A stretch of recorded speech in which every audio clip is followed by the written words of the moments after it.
وصفة رهيبة لتطويل وتكثيف الشعر لأي وحدة كتعاني من الشعر ديالها كيتساقط ليها أولا عندها فراغات أمام الرأس ديالها في مقدمة الرأس، أولا أي وحدة عندها صلع، أولا أي وحدة شعرها ما بغاش يطول ليها. ما عليها غير بهاد الوصفة البنات قسما بالله من أقوى الوصفات اللي كتطول الشعر وكتكثف الشعر وكتملأ الفراغات وكتمنع تساقط ديال الشعر. مكوناتها طبيعية 100% ومضمونة ومجربة وصالحة للكبار والصغار. ما تنسوش لايك والاشتراك في القناة باش توصلكم الجديد ديال الوصفات ديالنا. في المكونات غادي نحتاج اعشاب طبيعيه اللي مضمونه انها كتكثف الشعر ما شاء الله وكتطول الشعر من اول استعمال، من اول اسبوع من استعمال الوصفه كتلاحظي فرق كبير في الشعر ديالك. من بين المكونات غادي نحتاج الزنجبيل الاخضر البنات اللي معروف انه كيكثف الشعر وكيطول الشعر اولا الحواجب اولا الرموش، يعني عنده واحد الميزه رائعه في تكثيف الشعر وكذلك كيقوي الشعر ديالنا وكيقوي البصيلات ديال الشعر ديالنا.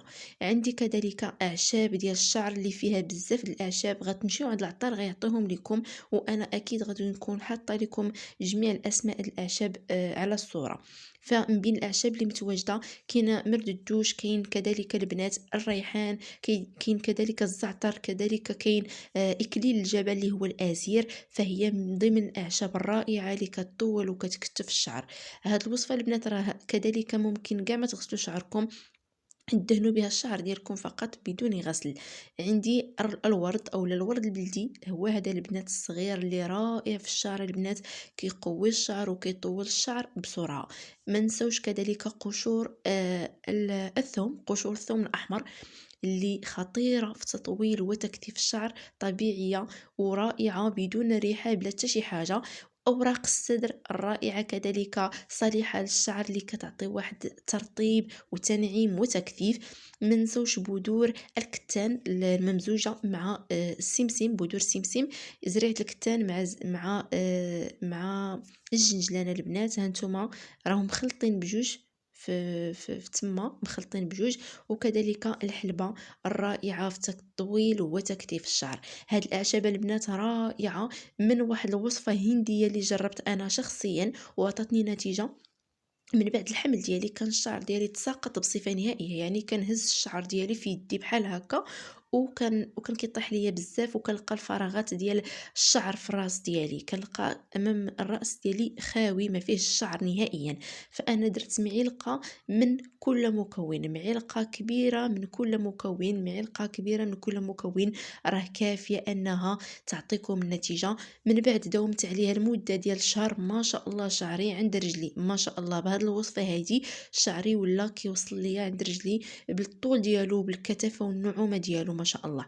فطريقه الاستعمال البنات سهله وبسيطه، ما كتخلطوا ما كطحنوا ما كتحمروا ما حتى شي حاجه، كتهزوا المكونات كيف ما هي، كيف كتشوفوها البنات، وكديروها في واحد القرعه، سواء قرعه ديال الزاج او لا قرعه ديال البلاستيك، واحد القاروره بحال هذه البنات كتعمروها بالاعشاب كي كتشوفوا، وكديروا عليها زيت الزيتون اولا زيت الذره اولا زيت الزيتون اللي كانت متواجده عندكم ديروها.